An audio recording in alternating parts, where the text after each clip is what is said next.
Bom, no Eleições 2022, hoje nós vamos receber aqui, eu e o Elivaldo Barbosa, a candidata Lourdes Melo. Ela que tem 69 anos, nasceu em Pedreiras, no Maranhão, cursou licenciatura em Educação Física, é professora do município, aposentada e candidata ao governo do estado pelo PCO, que é o Partido da Causa Operária. Então, muito bom dia, candidata. Seja bem-vinda aqui ao Notícia da Manhã. Obrigada. Eu queria primeiramente agradecer o convite, né? E posso também fazer uma apresentação. Eu sou Lourdes Melo, sou candidata ao governo do estado do Piauí. Estamos entrando nesse pleito com o nosso número é o 29, PCO. E a gente chama aos trabalhadores, à juventude, às mulheres, a votarem com o PCO. Votar e lutar com o Partido da Causa Operária. Bom, candidata, eu e o Elivaldo, a gente vai fazer um bate-papo aqui com a senhora. A gente gostaria de começar a nossa entrevista. Quais são as principais propostas que a senhora tem para o estado do Piauí? A senhora que já foi candidata ao governo do estado, essa é a quinta vez, se eu não me engano, é isso? Pela quinta vez é candidata. Qual a proposta que a senhora tem principal para o estado do Piauí?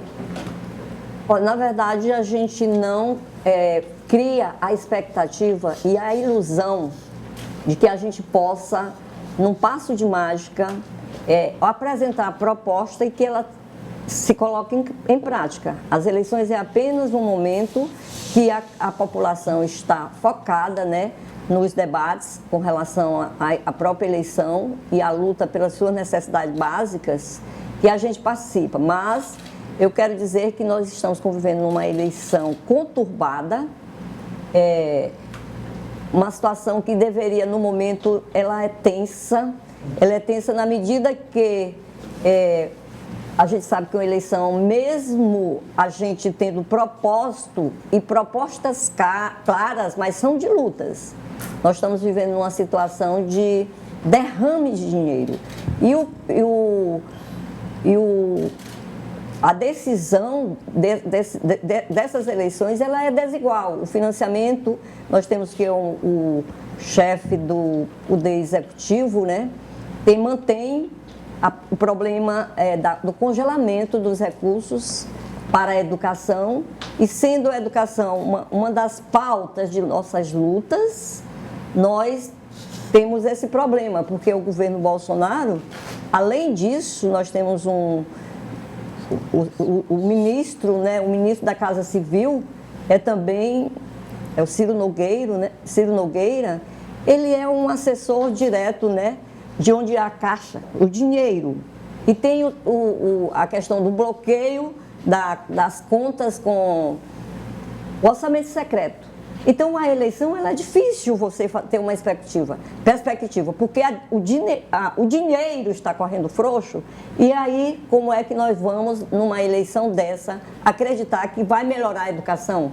Que tem o corte do teto, que está congelado por 20 anos, e mais esse orçamento secreto, que o poderio econômico que vai mandar nas eleições. Isso é o que justifica, professora Lourdes, a posição que a senhora tem adotado com muita clareza também em relação ao pleito nacional. A senhora sempre vincula a sua campanha aqui à disputa presidencial. Por que essa estratégia, por que esse comportamento? É como eu falei, né? A decisão é do controle do dinheiro que está sendo. Nós tivemos os nossos recursos para esta eleição de 2022 bloqueados. Somente antes de ontem foi que o ministro Alexandre de Moraes, após várias tentativas jurídicas, após o Ministério Público defender também que fosse liberado o recurso para o Partido da Causa Operária, somente antes de ontem foi liberado.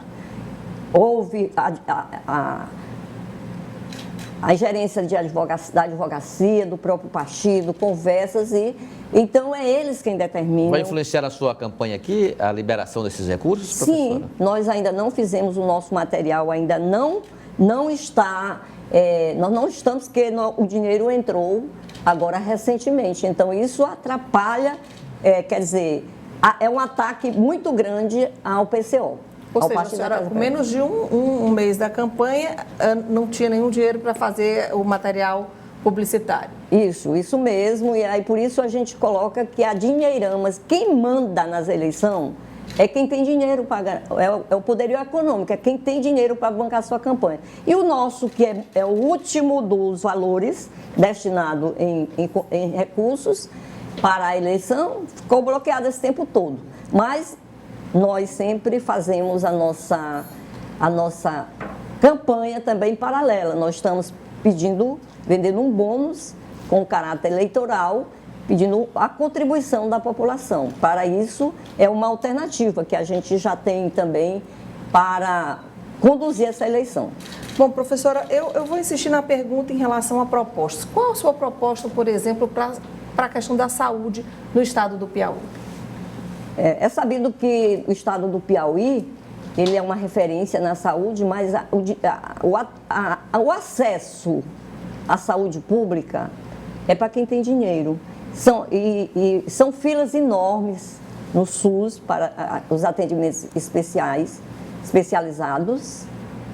E aí nós defendemos a estatização do serviço público para que todos tenham uma saúde igual. Sem isso, não adianta a gente ter essa expectativa que com os mercados, a saúde tornou-se uma mercadoria. São os laboratórios, são as consultas, são as cirurgias, tudo é quem tem dinheiro para pagar. O SUS não resolve essa pendência? O SUS também, nós defendemos o SUS, né? Mas a fila, ela é enorme. Para qualquer questão específica, você tem que entrar numa fila de espera. Até o SUS está sendo prejudicado porque a demanda é grande. Então, nós defendemos que os laboratórios e a saúde pública de modo geral, que hoje é privatizado aqui em Teresina, as pessoas ficam na fila do SUS para uma simples cirurgia, ficam também na questão do Estado, esperando consulta, e nós defendemos a estatização da saúde pública para que todos possam ter direitos iguais. Mas aí, no caso, candidata, isso não sei. No caso, a senhora defende, então, que todas as clínicas, hospitais particulares, eles passem para a gestão do governo, seria isso? Estatizado. Eles não podem ficar ricos à custa da saúde, da vida das pessoas. Então, nós também entendemos que lá na porta desses supermercados de saúde, só se consulta, só faz cirurgia se for pago, senão morre. Ok, então, candidata, a gente vai para um rápido intervalo comercial e na volta a gente continua a entrevista com a senhora aqui no estúdio do Notícia da Manhã, tá bom? Estamos aqui nesse bate-papo com a candidata, com você, Elivaldo. Obrigado, Nayara. Candidata, a senhora tem uma imagem muito identificada com os movimentos sociais, especialmente o movimento sindical. Num governo, sob o seu comando, qual seria o papel dessas organizações para ajudar ou contribuir na ação governamental? É assim, olha, como eu falei, nós estamos vivendo numa eleição um pouco diferente das demais. Existe perseguição ao PCO, ao Partido da Causa Operária, que teve os seus recursos bloqueados por bastante tempo. Nós temos também a perseguição ao presidente do nosso partido, Rui Costa Pimenta, que foi instaurado um processo contra ele sem nenhuma justificativa. Nós temos nossos canais de internet todos também bloqueados pelo ministro Alexandre de Moraes. E, nesse momento, nós colocamos que é preciso que a classe trabalhadora, o sindicato, a CUT, entre nesta luta pela eleição do presidente Lula, porque somente o Lula é capaz de derrotar o governo Bolsonaro. Além do mais, a gente coloca, o jornalista sempre tem essa proposta, cumprindo o seu papel de quais são as nossas propostas, melhores propostas? Propostas é que não faltam para a educação, para a reforma agrária, para o emprego, para o salário. Mas a gente diz que é preciso, neste momento, a unidade da classe trabalhadora para derrotar o Bolsonaro e também eleger o presidente Lula, como eu falei, que ele precisa ter o apoio do conjunto da classe trabalhadora nas ruas, que não é uma eleição somente confiável, que a gente não precisa ir para as ruas para defender o presidente. E, além disso, pós-eleições, também nós precisamos estar junto com Lula para revogar todas as medidas maléficas contra a população feita pelo governo Bolsonaro. A reforma trabalhista seria uma dessas medidas? Nós temos que revogar a reforma trabalhista, a reforma da Previdência. Nós temos que revogar também as entregas das nossas riquezas, que foram as privatizações, os direitos que foram tirados na reforma também da Previdência e também na reforma trabalhista e também na reforma que congelou os nossos salários. Então, a gente precisa ir à luta juntamente com o presidente Lula. E para poder criar essa condição, ele mesmo já disse, né, que é preciso, ele conta com o povo na rua. E os nossos direitos também, foi tirado na reforma, que ainda do tempo do Getúlio Vargas, né, que é os direitos que foram congelados, agora nós não temos mais o direito à carteira assinada. O patrão, ele assina se quiser. São os trabalhos intermitentes, sem os direitos que a carteira trabalhista assegurava. Então, nós estamos aqui para dizer isso, que não adianta a gente criar ilusão nas eleições. É preciso lutar ao lado do presidente Lula. Candidata, e como fica a sua relação? A senhora apoia o presidente Lula. O candidato do PT aqui, Rafael Fonteles, também, né, apoia o candidato, claro, do partido dele.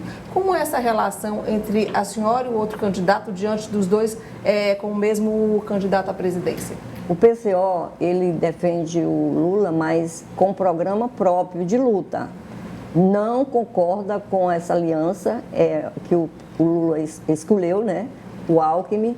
Nós não temos, somos bem claros, nós estamos com o Lula também sem nem um conteúdo programático com a defesa do próprio PT. Nós temos as nossas propostas e somos contra o Alckmin. E, além disso, nós colocamos que nós não temos nenhum acordo também nós vamos fazer aliança porque estamos almejando um espaço no governo Lula. Mas essa aliança já foi formalizada, não é, professora? É formalizada, mas nós não vamos fazer, tipo assim, atrás de emprego no governo. Nós não queremos administrar o capitalismo, nós queremos derrotar o capitalismo, nós não queremos fazer com que a classe trabalhadora continue sofrendo. Por isso a gente diz assim, que o PCO defende uma revolução socialista. E essa revolução, ela é baseada na história, na ciência, que a classe trabalhadora ela vai evoluir e nós defendemos um governo operário com o controle da eleição para um partido dirigido pelos trabalhadores, um governo dirigido pelos trabalhadores e pela Revolução Socialista. Candidata, a sua campanha é muito focada em Teresina. A senhora prevê viagens no interior para que as pessoas possam conhecer melhor a sua proposta?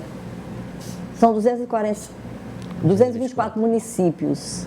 Nós não temos, o recurso que nós recebemos é muito pequeno, é dividido para o país inteiro e o que nos possibilita a viagem via a internet, né, que agora ela é um meio da gente se comunicar, também nos canais de TVs e nós não temos condições de fazer viagem recurso para os 224 municípios do Piauí. O que diferencia, candidata, o seu partido, o PCO, de outras legendas que também atuam nesse campo mais da extrema esquerda, como PSTU, o PSOL, o PCB, enfim, essas siglas que estão aí dessa mesma faixa de atuação política, mas cada um com o seu projeto eleitoral? Esses partidos, eles acreditam, eles querem administrar o capitalismo, eles são reformistas. Eles acreditam que eles têm propostas que são enganação, que não vão colocar em prática. São os partidos da moral. Eles acham que a questão do Brasil é uma questão de corrupção e não é. A corrupção ela é inerente ao Estado capitalista. Então, eles estão nessa linha também de apresentar proposta administrativa, que é uma enganação. É uma enganação dizer que vai ter uma educação igual para todos, uma educação pública, ou qualquer segmento da reivindicação dos trabalhadores, da população pobre, da população explorada, da população oprimida. Tudo que se fala depende também a longo prazo. Imediatamente, nós não podemos reverter num passe de mágica, apertar na urna e depois do dia da eleição, está tudo às mil maravilhas. Assim que eles fazem. Inclusive os partidos de esquerda, eles defendem que tenha uma mudança com a eleição. E não tem. Eleição não muda a vida, só a luta é que nós podemos melhorar nossas condições de vida. Ok, então muito obrigada, candidata Lourdes Mello, pela sua participação aqui no Notícia da Manhã. Um bom dia para a senhora. Muito obrigada. Vote Lula presidente, fora Bolsonaro, vote PCO 29. Então.